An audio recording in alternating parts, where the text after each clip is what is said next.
There's no rules! Do a lower score! There's one rule!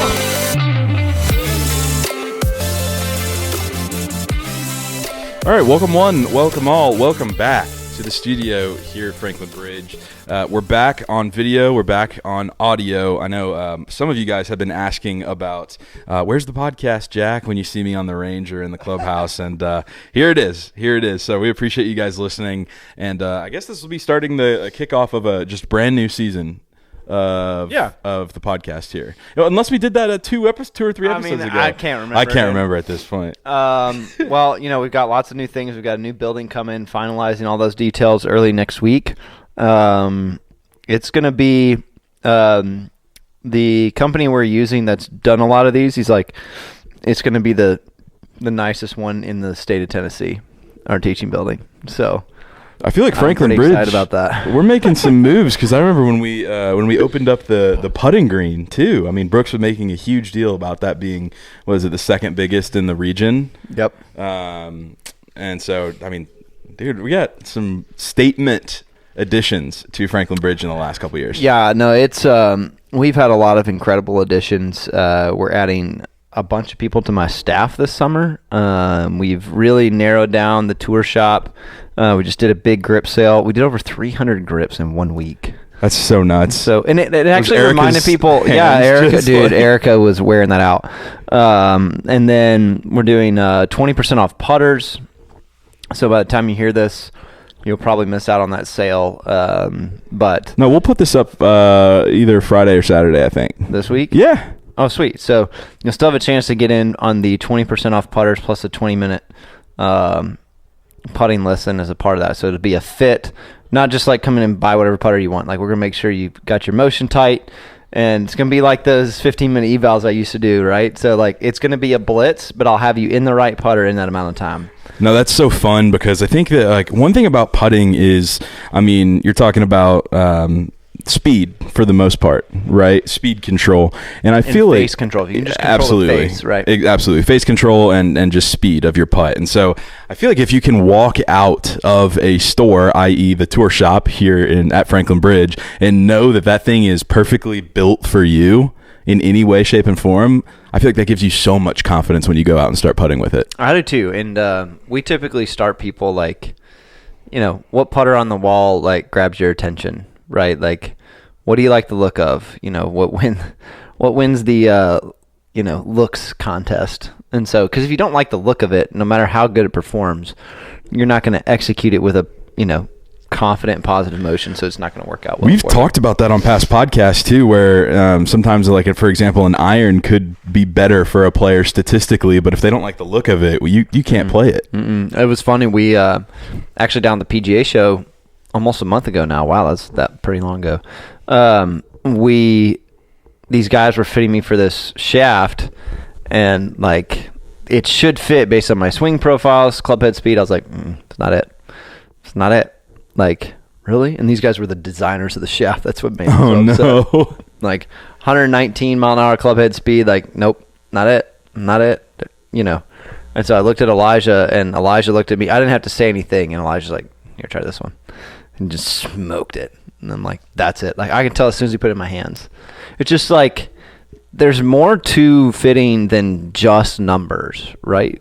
If we were robots, just numbers would be perfect, but we're not. We're humans. We have feels, we have sensations that you have to buy into. So, lots of stuff. I mean, shoot, I've got one more full-time staff coming in, 2 summer interns, and then a long-term summer help.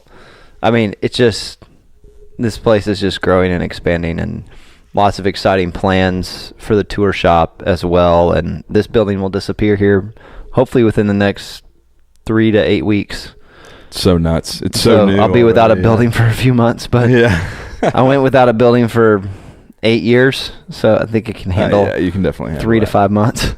So lots of new things happening here at Franklin Bridge, but I kind of want to start tailoring this in the direction of what our listeners can expect for 2024. And when I'm talking about that, I mean their own personal game. Well, I think the first one is, if you're a regular listener, is to sign up for our first we actually have a date for Play with the Pod. It's Sunday, March 31st. Your team needs to Venmo me $750. It's $250 a person. We'll have some awesome swag. We're going to Johnson City, Tennessee. It's 4.5-hour drive, so like you could do it in a day. Jack and I will probably go over the night before, find a place to stay. But $750 includes golf. Play 9 with Jack, then flip the side. You'll play 9 with me. So we're only taking 6 people. So jump in that. You can only get the swag then. Like, you can't get it any other way. So super cool stuff. I remember the best head cover here at the bridge was the river. I have it, yeah. Dude, it's so good. That kind of stuff. So we don't have it set, but we're going to make it really special, something super cool. And just be a fun day. And why Johnson City, Tennessee is we're going to look at some of these old school architects so you can kind of nerd out with us a little bit on golf course architecture and design. Once your team is signed up, we'll send you some stuff to like research. But we're going to Edward Tillinghast design golf course. It's the only one in the state of Tennessee. So he's done mostly like Northeast and like Midwest. But Tennessee got a bypass except for one golf course. It's 110 years old. So it's a short golf course, but it's not easy. That's so great. So Johnson City Country Club. That'll be awesome. I'm so looking forward to that. March 31st. And close to my alma mater, University of Tennessee. Yep. It'll be fun to go back. And, yeah. So I love East Tennessee. It's so we've great. got, you got 6 weeks to sign up for that. Sooner the better. Get your team. Already got one guy that's like, sign me up. I don't have any other guys to go. I was like, that's fine. So we have one guy in. He needs 2 playing partners. So come and join us. Support the pod. Some of the dollars are going to go to getting some upgrading equipment, background, and promotion to reach more people. So just keep trying to provide a better quality product. Well, so you got to start there. You got to sign up and come to those. That's number one. So I think we're going to do them like once every 6 weeks, 6 to 8 weeks to really make them special. So That's come great. and join us. Let's do it. Johnson City Country Club, March 31st. See you there. Okay, well, now that we got all the promos out of the way, how are we actually going to bring some value to the people who are listening today? And how you can set some golf goals for you personally and accomplish them in 2024. So you're going to love this, and the ladies at RSA that listen to this, I think are really going to enjoy this. But, you know, how often do we hear about players getting burnt out? How often do we hear about players like losing interest or losing motivation when they play and practice? And, you know, especially if you have big goals. Like really big goals, it's easy for that to happen with. Lose sight of where you're trying to go because big goals take a lot of time. So the way we're going to do this actually comes through a failure of mine as a teacher. I'm not known as the like fun teacher, right? Especially for little kids. Like that's just not me. I struggle with that with my own kids.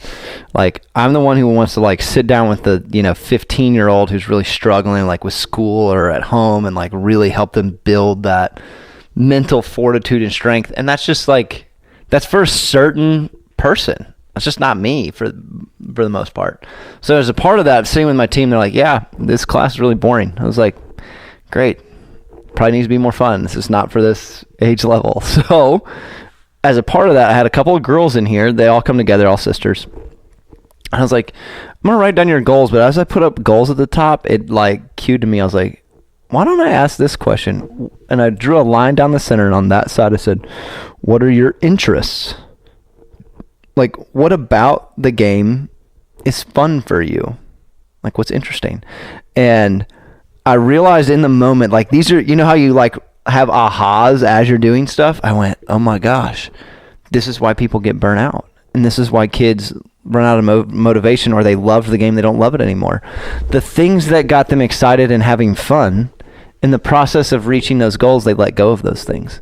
When actually those interests, if they're used appropriately, can both achieve the goal probably faster, and they can achieve it and still have the fun and the excitement that keeps them in it for the long haul. And I'm like, that's the burnout. Like you ask them, like, why do you love the game? I don't know. It's so interesting because my suggestion was going to be like, okay, just like have a goal to start out. You got to be able to reach for something first. Like you got to be able to say like, hey, like, let's anchor to something. That's what I thought too. And yes, for example, like I don't think that's a bad question to ask. And I think it is the question to ask, but it may not be the it's not the most important question. It's not the important well, okay, hold on. They're both important. Hold on. I think the question is so valid. What is your goal this year? Because I think you have to set something and you have to accomplish it in order for it to be achieved, right? But I think that goal has to be linked to those interests that you put on the board, which is what I think you're getting to. Agree. And so if you can set a goal that's based on those and basically supports all of your interests that are up on the board, of course everybody wants to get better. Of course everybody wants to get closer and closer to par, but how can you do that in a way that's fun for you, in a way that's engaging and pushes you? Well, and that was what was super neat. When I put the interest up there, they had actually forgotten their clubs that day, so it was a perfect time for me to do it. They're like, "Oh, that I is don't know great. what we can do. Like, you have any clubs we can borrow? Like, we're so sorry." I was like, "It's okay. Like, it's part of parenting, right? Like, you accidentally leave them in Dad's car. Dad takes off with a different car that day, and you just don't have your clubs." And so, as I was asking them what their interests were, the three sisters all gave a different answer except for one. What were they? So the common one was they like playing together, like family, like they are super close as a family. And so I was like, well, that's huge to know. You like being together. So Sweet, yeah. it's good that you're coming and taking lessons together, right? Yeah, Like yeah. that may not work for other siblings who are like, I don't want to have anything to do with my brother or my sister. So that was the common one. They all said it was fun. I was like, well, what makes it fun? Like, yeah, obviously it's fun, but like, what makes it fun? One of the sisters was like, I like getting to play with and getting to meet people that are not at my school. I was like, well, then you need to play tournament golf, or you need to be in one of our camps and classes where there's other girls that aren't a part of your school. So good. Like, I would never have, like, that was one that to me was like, that never would have registered with me at all. So hers is kind of a social. What was another one? One was I like competing. She likes to compete. That's the middle sister of the three. She likes competition. She likes that. And the other two sisters like to compete as well, but for a different reason. Like, I like competing with a team towards a goal. I like competing by myself. I like playing different golf courses. They're all pretty. I like being outside. It's pretty. And then they all said, oh, the clothes. I love the clothes. Which doesn't go for just girls either. Like, no, I'm a huge gearhead. like, you know, if we can get on the Tiger Tangent logo, but the new TaylorMade. We should touch on that. But like, their goals were all different. Like, what part of the game do you like the most? Oh, I like hitting driver. And one of the girls like, I like practicing my short game. Like, they all had It's all different. different interests. Now I'm curious. Let's do it real quick with us. What do you enjoy? We've kind of talked about it. I like that it's difficult, and I like the parallels to life and like how exposed you are. And For me, I like competition, but I like competition from a team aspect because I've never played my best in individual competition. I played my best in team competition. I'm still playing as an individual, but I have somebody to play for.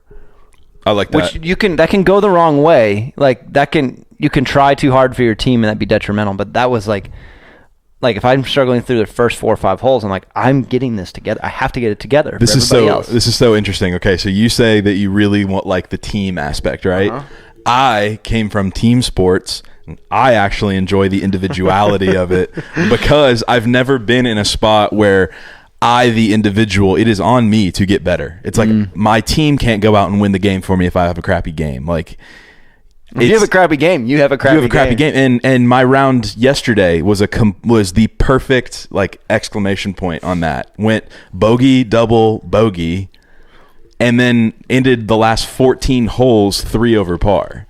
Well, that's the exposed part that we talked about. Yes. We keep talking about, but it's like in baseball, like as a pitcher, if you have a couple of, if you have a poor first couple of innings and you get pulled off the mound, you've got the rest of the team can still save the thing. Or if you're a stats guy, all the team has to do is just tie the other team, and then you're off the hook for the loss. Like, Right? there's Yeah, but like a lot. that doesn't happen in golf. No, it like, doesn't. It doesn't. Like, it's 100% on you. And the biggest thing that I enjoy, I think it goes hand in hand with what I just said, but I like how I've started to grow a little bit more of a resistance in my mental tenacity. Like, my mental tenacity has gotten so much better in other facets of my life just since I played golf. Well, that's the part of golf that I like because it carries over so well. I just think it's so interesting how you enjoy the team part and you grew up playing golf your whole life. And I grew up playing team sport my whole life, but I enjoy the individuality. Well, and I think to give you some more like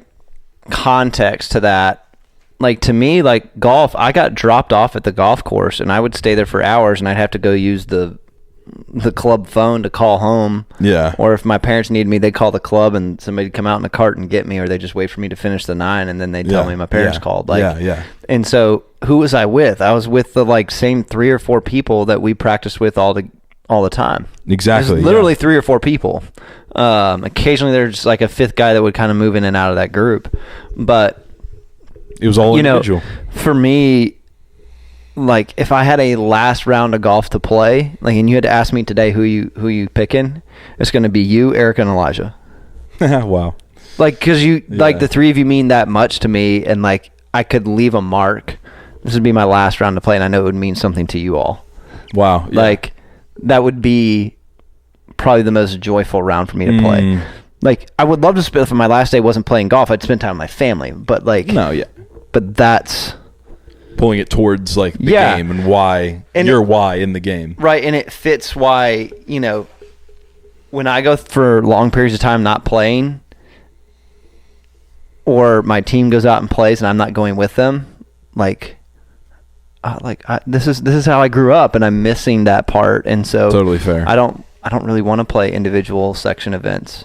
Yeah. Part of it's like, I'm just nervous about playing bad, but like, I really just want to be with the people that I enjoy being with. And I think what's really cool about this, and kind of linking everything together with the 3 sisters talking about you and me here, it's that like golf is so unique in the fact that I think it's the only game that you can play for completely different purposes, yet all play the same round, if that makes any sense. Some guy can whack it around to just have fun. Some guy can play because the courses are challenging and they really want to make sure that they, you know, do the things they want to do. Some people love the equipment. Some people love being with their family. Like there's just so many different ways to play the same game. And I think that's what makes golf cool. And going back to our original point now, what are our goals for this year? Well, they could look drastically different. For a mom, it could be, I want to play 10, 15 rounds with my kids this year. And for somebody else, it's, man, I want to go from a 5 handicap to scratch. Right. And they're 2 very different things. Totally. And in that process of achieving those goals, you can't lose what interests you. And so, or else you won't play anymore. Yeah. You'll burn out. You won't like it. You'll feel like you're wasting your time. You're right. You won't practice. You won't put the time in. You might for a short period of time, and you probably won't reach the goal, or you'll reach it and you won't stay there, or it won't be like, oh, okay, that's all it was. Yeah. Because part of what makes the goal worthwhile is the journey along the way that gets you there. And the fact that it's something that you want to reach and grab yourself. Nobody can set that goal or push you to do that goal for you. And it reminds me a couple podcasts back when we were talking about that one girl and you were just on the lesson tee with her. Yeah. And talking about like how many days can you practice and how many days do you want to practice? Right. 2 completely different questions. Yeah.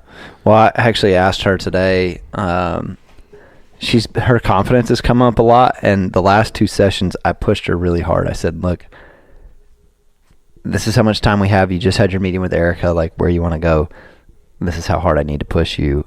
And I just need you to go with me. Like I couldn't do that to her 4 months ago, 5 months ago. But I was like, if we want to get there, I promise you I'll get you there. I don't lose. I don't like losing. Like I lose sleep over a golf swing I get stuck on. Like literally I lose sleep. Like I'll dream about the golf swing and I'll wake up. And then when I wake up, I'm still thinking about the golf swing until I'm just so tired I won't fall back asleep. Why? I just care that much about people and helping people. And if I don't feel like I did that, I'll do that. And so, well, you know, the crazy thing about that, if I can stop you real quick, is that your vehicle is the golf swing, but I think what you care more about is that person reaching something that they want to. Right. Because it's hard and you need somebody to guide you there and you can't do it on your own. You can move along, but at some point you just can't keep going because there's just things you just don't know. And you're not getting pushed, but I pushed her really hard and I let her hit it terrible for about 45 minutes. and I was monitoring her. We could talk about the 5 color codes of awareness. Mm-hmm. Like, I was like, where are you? She's like, yellow. So as long as she was still in yellow, I was like, hey, we're great. She's like, I'm teetering on orange. I was like, that means she does 2 things. great. She's confident in herself and she trusts me. I said, all right, now. And she's willing to be uncomfortable. Right. And so then I was like, because we really shortened and tightened the motion on both sides, and she didn't hit it very good, but we worked on a piece, and the ball did something different, but it wasn't very good. And then I took her back to a full motion, but like still kept the restrictions on it. And she started smoking it, and you could see the smile come in. And I said, if you knew that you could do it and be that I could take you there, would that change the way you had practiced from your very first lesson? She said, yeah. I said, we could have gotten there in half the time. And I said, this is what I want you to see is where I'm trying to take you to get you ready for college because you're behind, and that's okay, is I can get you there really fast, but it's going to feel really slow. Like, to get to the goal that you want. Let's say you... Stephen Cherry listens to the podcast a lot, and he's in Cracking the Code, so that's an easy one. And he's going to mention this the next time I see him. Right. But, like, it's... he's got a goal to go from like a 2 to a scratch, so sub-0. Okay, great. So we've put him through CTC, through golf boot camp, and he's still not quite there. And I keep coming back at him like, nope, no excuses. Like, well, the green's this, nope, no excuse. And he knows it too, and he says it, but it's like, don't even ask the question, right? And so it's to push them through that threshold. To push you to those goals, what do you have to give up? In his case, it's giving up control. And like, just control what you can actually control. You can't control the person you're playing with. You can't control the course conditions. You can't control if the tournament gets called. You can't, like, people are like, oh, Wyndham Clark won on that, rain delay. They cut out the 4th round. That doesn't count. It's like, yeah.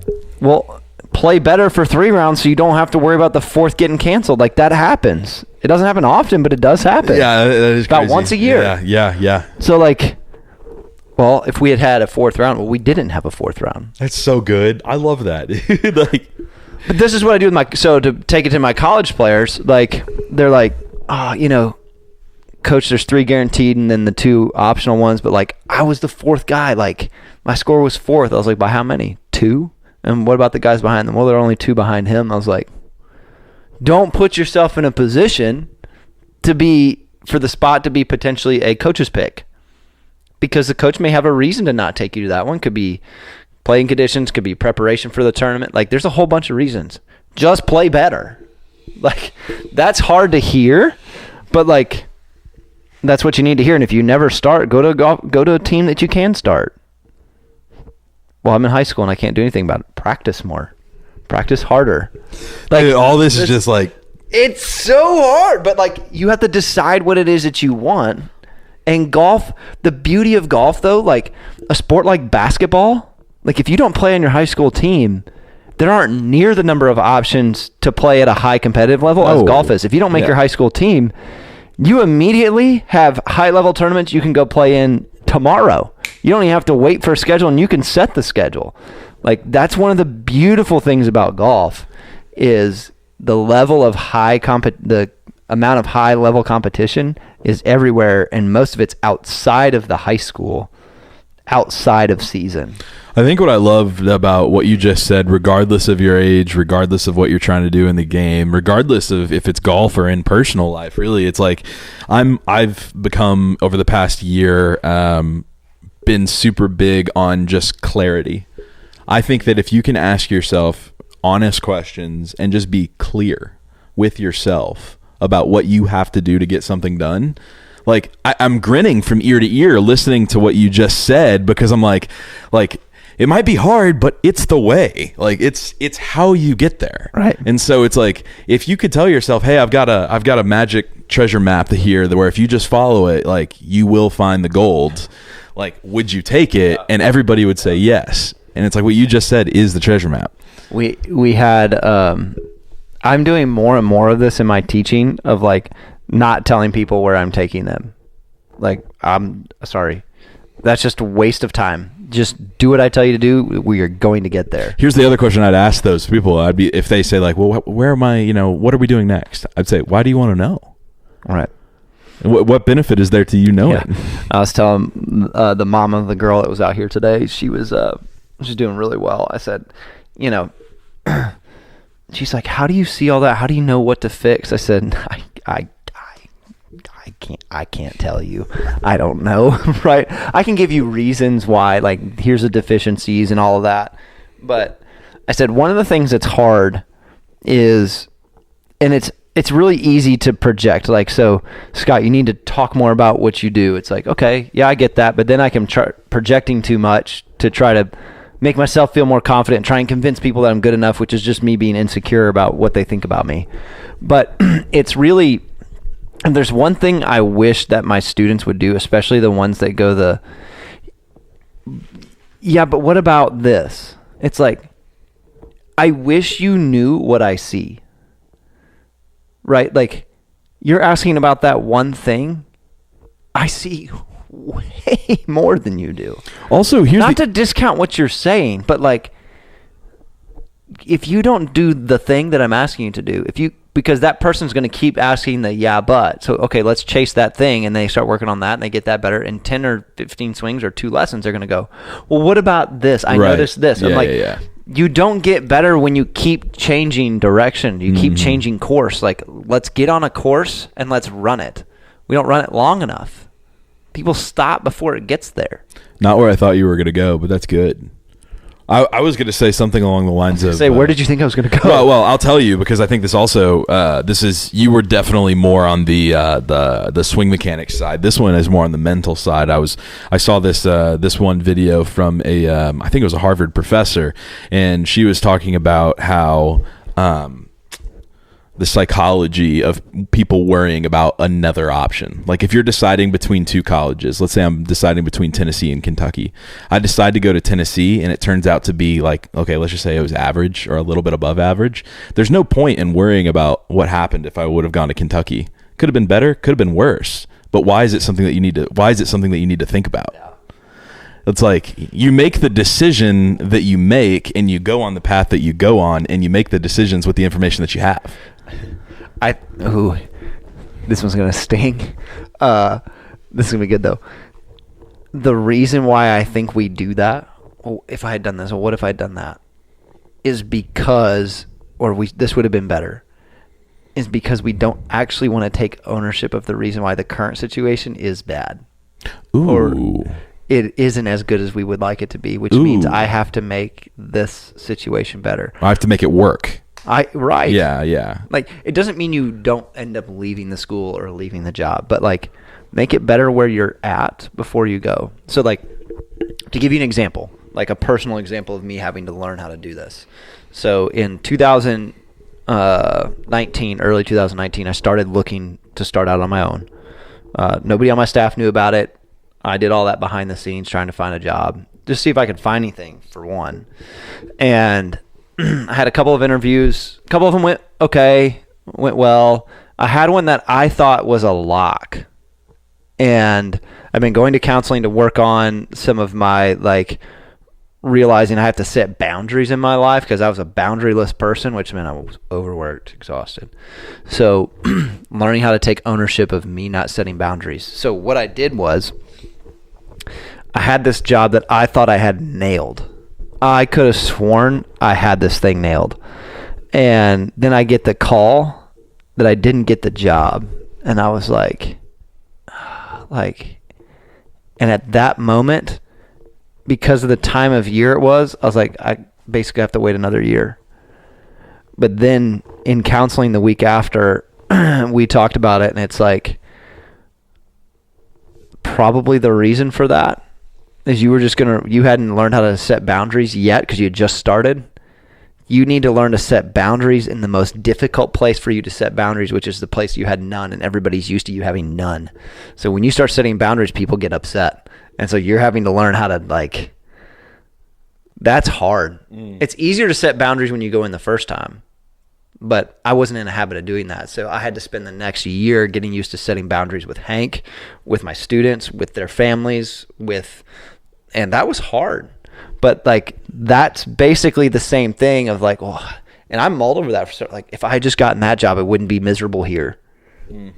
But then you probably wouldn't have come up here to the bridge too, like right. which is why And I was more prepared to be here, yes, than I was before. Fair play. And so it's just like the regret and worry is something that I just feel like people need to throw out the window and just make what they have work. And that doesn't mean that what you have is bad. In fact, we're big on this podcast of talking about gratitude and making sure that we're grateful for what we have. But it doesn't mean that like we can't work for things to be better. Like we can build our ideal life, but it does not exist in looking back at the past and worrying in regret, which I know we've kind of gotten off a little bit of the beaten path here, but I think what this podcast has done is accomplish how do you set boundaries, but not in the way that I thought. I think that once people listen to this and go through everything that we've talked about, from the things that we've talked about in the swing mechanics and also just mentally, now I want you guys who are listening to go back in and try and set a goal based on everything that we've said. Yeah. Because I think if you can go in with that kind of consideration,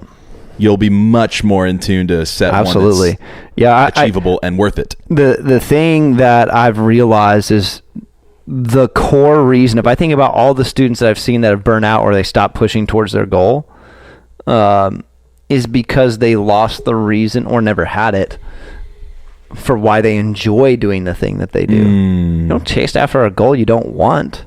Like, I don't plan to go on vacation somewhere and then just go somewhere else. Like, or plan to not go somewhere. Like, why would I want to go there? Like, what's the reason? What gets you excited? Like, oh, that's what makes me excited. I want to go do that. So do the things you enjoy doing and use those to get you to where you want to go. If you lose them, you're done. You'll be miserable. You might reach your goal, but you're going to be miserable. It'll probably take you longer. And then set some boundaries on yourself and just take ownership of it. Play better. Play better. You know, like, Scotty, play better. You know, great job, Charlie Hoffman. You lost in a playoff. Like, play better. You know, you didn't play bad. Yeah. You just took second. I'm sorry. Oh, man. That was crushing, too. It's just hard. Yeah. It's hard to play well, you know, and do something different. To me, that's the thing, right? Like, you have to do something different. If you want to get what you've never gotten, you have to do something you've never done.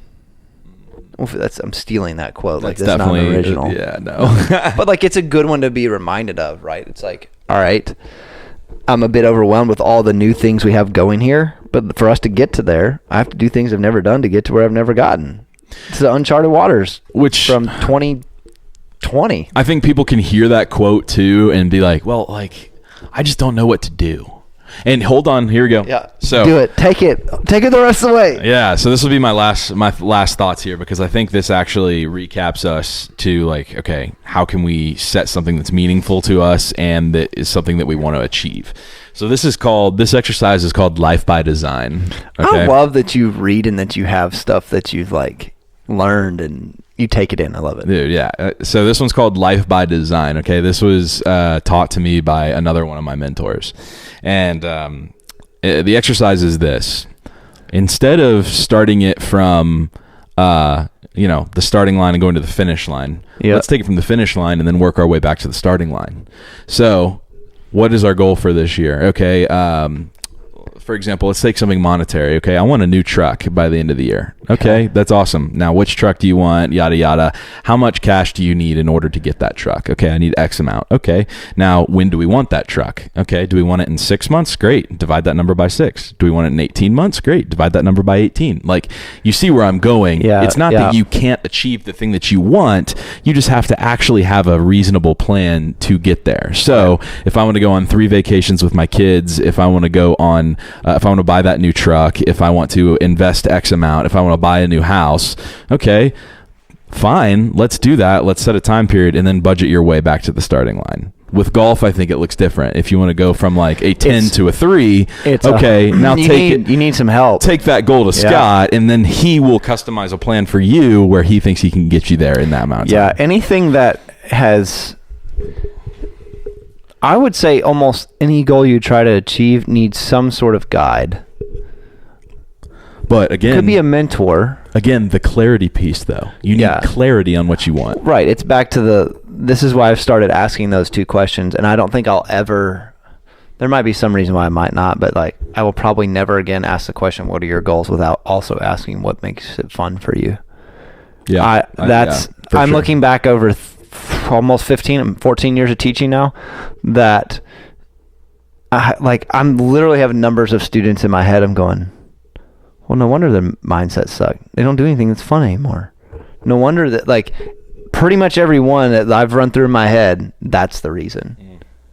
Set a goal, but do the things you enjoy doing to get there. If you like taking lessons with other people, find some friends and take lessons with them. Like, it doesn't have to be one-on-one. If you don't like one-on-one, don't do one-on-one. You can get there in a group. Watch CTC. It's a perfect example. Oh my God. Yeah. No, and that's what I love about the bridge too, just to cap this whole thing off, is there's like a way for you to accomplish your goals in a setting that's comfortable for you. It's like, I mean, if you want group lessons, do the group lessons. If you want to be pushed hard throughout an entire winter, sign up for CTC. If you're embarrassed to swing around other people, fine, sign up for a private lesson with Scott. Like, there are ways to do what you want to do, and then afterwards you can go out on the back porch and grab a drink. Like, it's the perfect place to do it. So use golf to accomplish and crush your goals this year. Anything else, Scott? Sweet. Guys, remember, play with the pod. March 31st, Johnson City Country Club, $750 for a team, so $250 each. You'll get to play 9 holes with Scott, 9 holes with me. It's a shorter course, so don't worry about having to be a long bomber. This is more about working your way around strategically, which is all about what this podcast is about. That's awesome. Thanks, guys, so much for listening, watching, viewing, subscribing. Give us a 5-star rating. Throw us a follow. Subscribe on YouTube. Thanks, y'all, so much for listening to this episode of I was about to say the Champions Playbook. I know. I felt it coming. The No Mulligans podcast, and we'll see you on the next one. Peace.